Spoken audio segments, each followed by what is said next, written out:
Welcome back to Big Red Rant, everybody. Super excited. We are a day away from kickoff in Ireland versus Northwestern. Big news out of the recruiting world as we get a commitment from Cameron Lenhardt. I'm personally super excited, although I know Gary is going to gaslight me and act like he's not that good, even though he's a 4-star. And we got him from Penn State. We stole him from Penn State. Not stole him, but they were in the mix.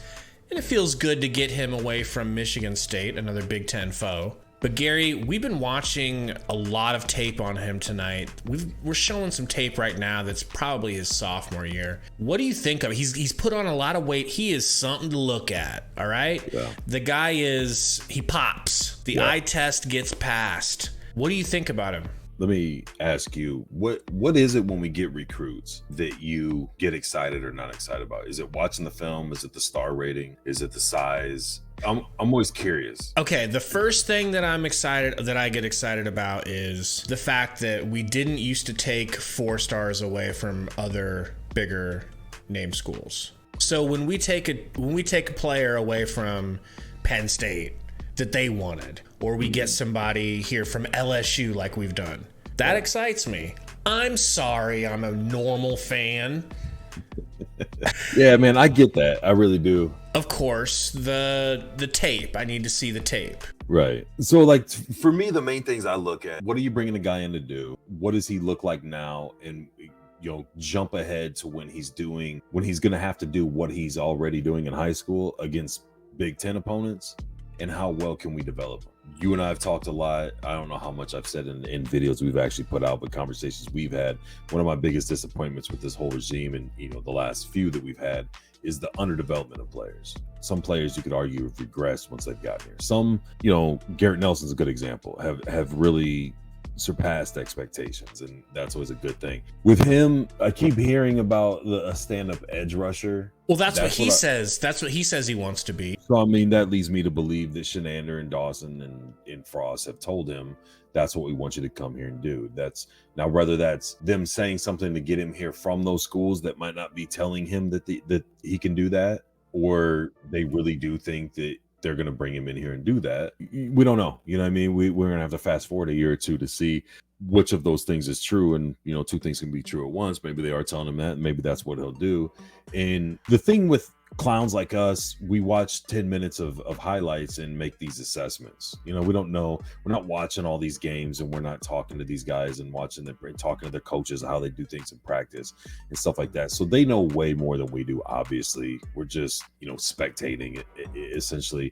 I really, really like him in that 3 and 5 technique with a hand in the dirt, especially against the run. He seems to stay engaged with the line. He doesn't get pushed back. He doesn't get bullied, and he gets good separation and gets tackles. As a stand-up rusher, what I've seen, I don't see like a blazing speed. I don't see this incredible quick jump off the edge. A lot of his highlights as, a true edge pass rusher, he seems to really good eye discipline, really good hand separation, even though he doesn't seem to have like a super long, reach where he's keeping a lot of distance. And then he gets deep into the backfield, and then he kind of gets it to where you either have to hold him or let him go, and they let him go, and then he comes back and makes a play on the ball.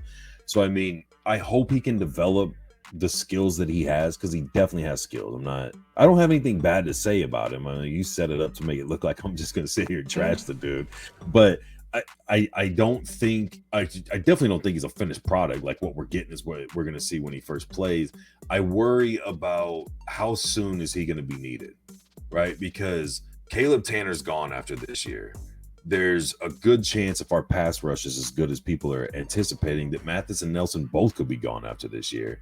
And now you've got Jamari Butler, you've got Blaise Gunnerson, who I've heard good things about both. They're probably not going to get a whole lot of time as long as there's not an injury with those guys, 3 true pass rushers and some multi-talented edge guys ahead of them. But if you have to plug him into the mix right away, strictly to try and replace, especially let's say that O'Shawn Mathis and Garrett Nelson, let's shoot for the moon here. They have good enough seasons. We have a great defense, a great pass rush, and they both end up leaving early to go pro. If he's expected to step in and fill one of those roles, there's going to be a significant drop off. He still has a senior year to play, and he still has, he's talking about enrolling early, and he'll learn the system. He'll be working and developing his game and everything like that. And that's not to say down the road he can't fill that hole better. But I mean, immediately stepping in, I just don't see like this explosion or this deal off the edge. Like, it's not really comparing apples to apples. But if we get done watching this highlight film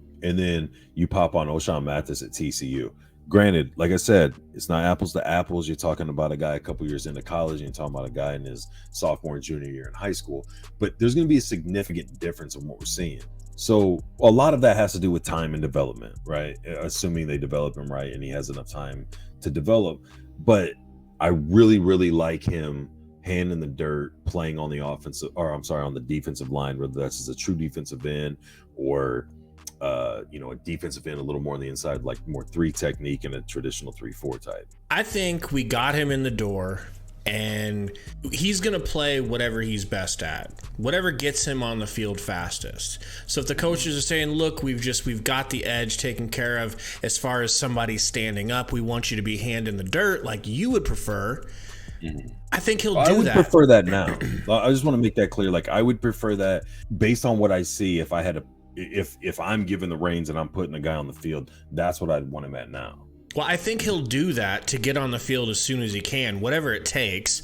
I mean, unless they develop him to where by the time he plays, especially if he takes a red shirt or something, maybe he is a stud outside guy. I'm not taking anything away from him. I'm just saying that I've seen bigger changes. I mean, you see corners get changed to wide receivers and wide receivers change to corners, and you see quarterbacks that are wide receivers that play quarterback in the NFL.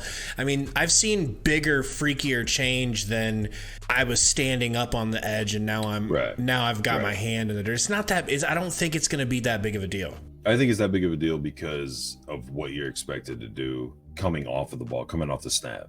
But yeah, you're right. You're not telling a guy who's played defensive tackle to go play safety. I understand what you're saying. You're not taking this huge leap.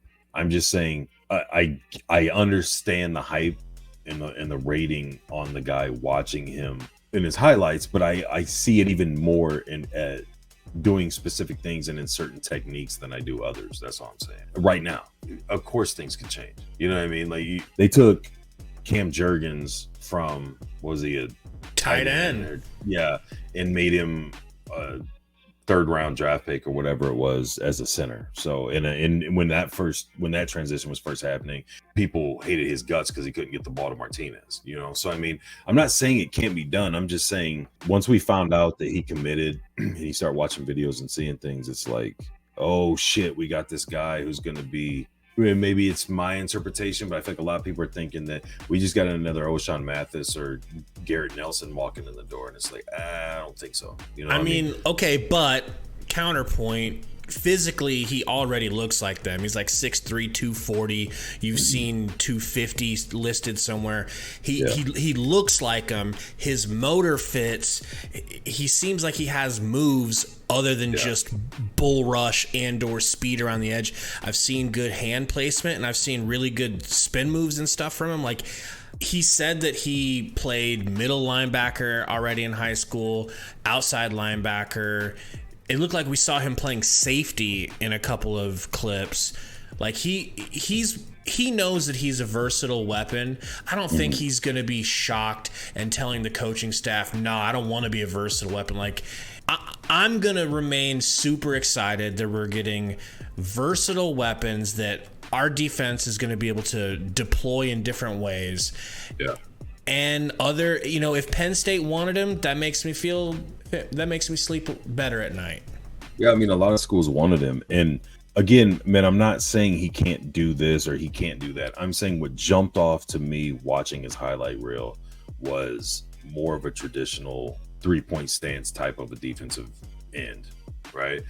Whether that's defensive end in a 3-4 or wider out more in a 5 on a forefront. So I don't have any doubt. Like, I'm not I'm not as smart, let alone smarter than the guys at Nebraska who are recruiting him, right? Like, I'm not saying it's not going to work or this or that. I'm just saying, like, for him to play the spot that he's saying he's going to play, and I'm under the assumption that they told him he was going to play when he gets here. Obviously, they see something. I just hope the development works out the same way. I'm just saying what jumped off to me was how well he stayed engaged as a down lineman in the wash and then got separation to make tackles. I didn't see anything that really jumped off the screen at me when he was an edge rusher. There was a lot like this play right here where, you know, whether it's a double team or a single team, it looks impressive that a guy gets double teamed and still gets the sack. But when you go back and watch it, he runs back and they run with him 5 yards deep into the backfield. And then when he turns, because the quarterback stepped up in the pocket,